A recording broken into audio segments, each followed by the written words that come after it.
Hey, greetings and salutations, and welcome to another episode of Toolsday Tuesday, episode 7, I believe. And today I want to share with you one of my pride and joy tools here, Pexto 30-inch stomp shear. Stick around.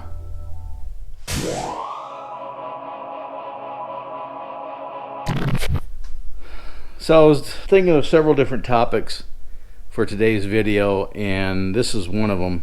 And this is my Pexto 132G 30-inch stomp shear. In this particular example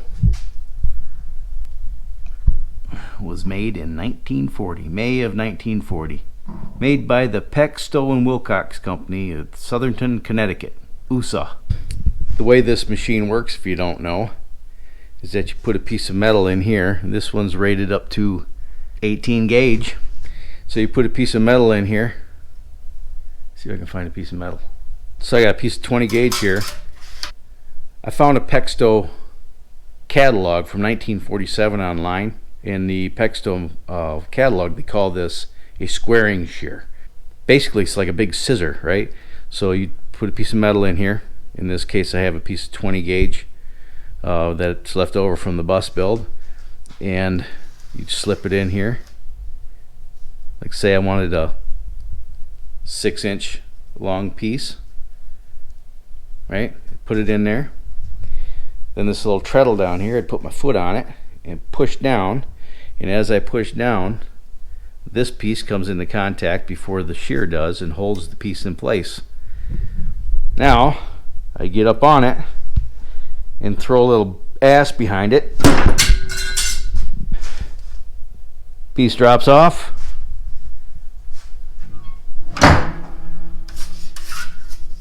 And now I have a square piece of metal. This was rated for 18 gauge, but I have a piece of 16 gauge here, and it will cut small pieces.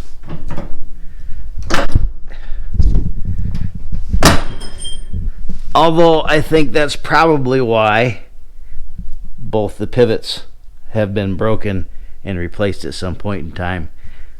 Yours truly has fixed one of these twice since I bought it.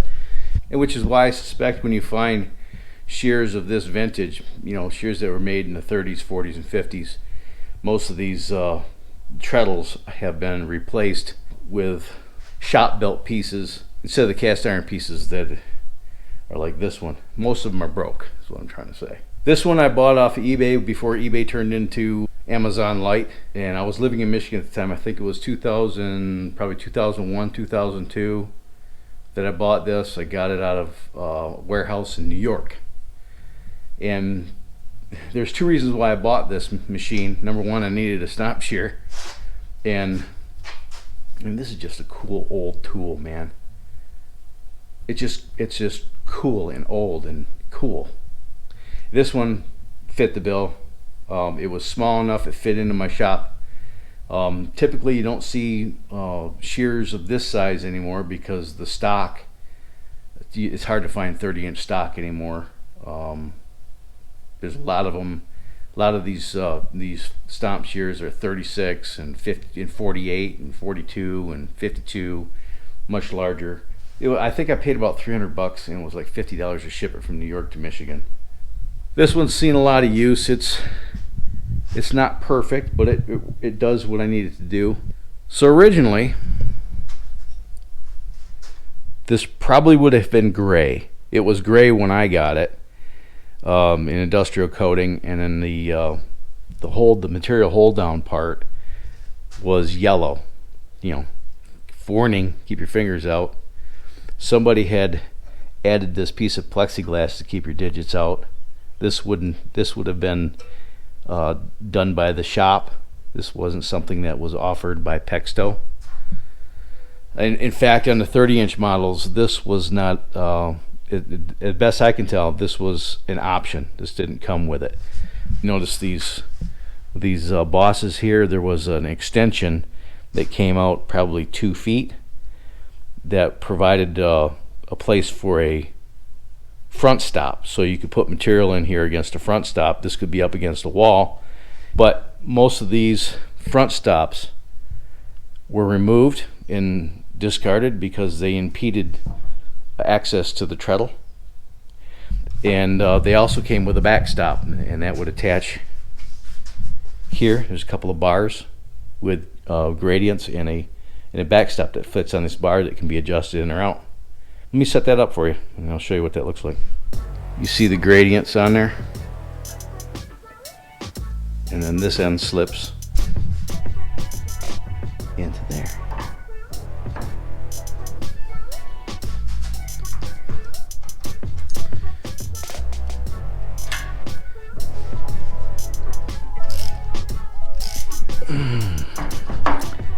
Push that all the way in.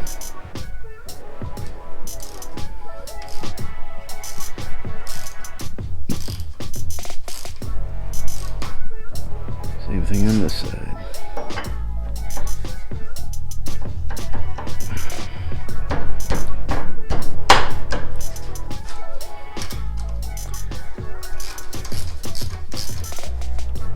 Alright.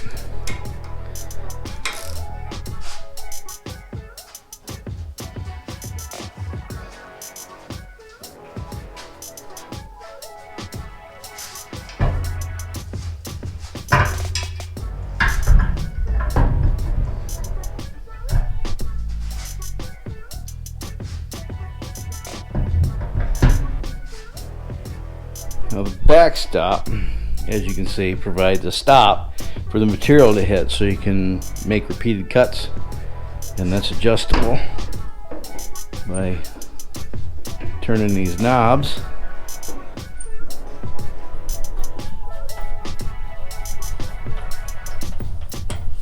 Say I wanted to cut a 7-inch piece. That gradient right there, 7 inches, I'd line up that mark. And I'd line up that one. Tighten down the thumb screw here. Same thing there. Put my piece in. Run it out until it hits this. Stomp it. And I'd have a 7-inch piece. Probably wouldn't hurt to run a test piece and see if this doesn't need to be adjusted. Let me cut. Let's cut a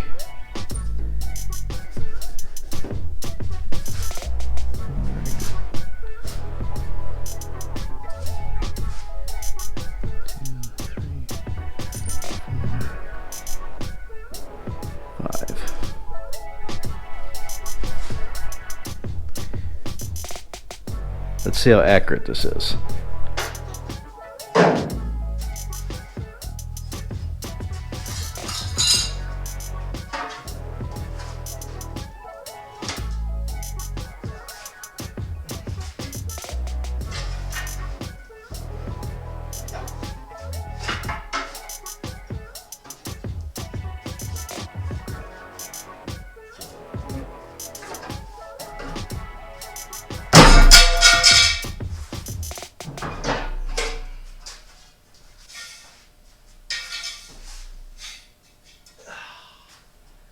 Sure.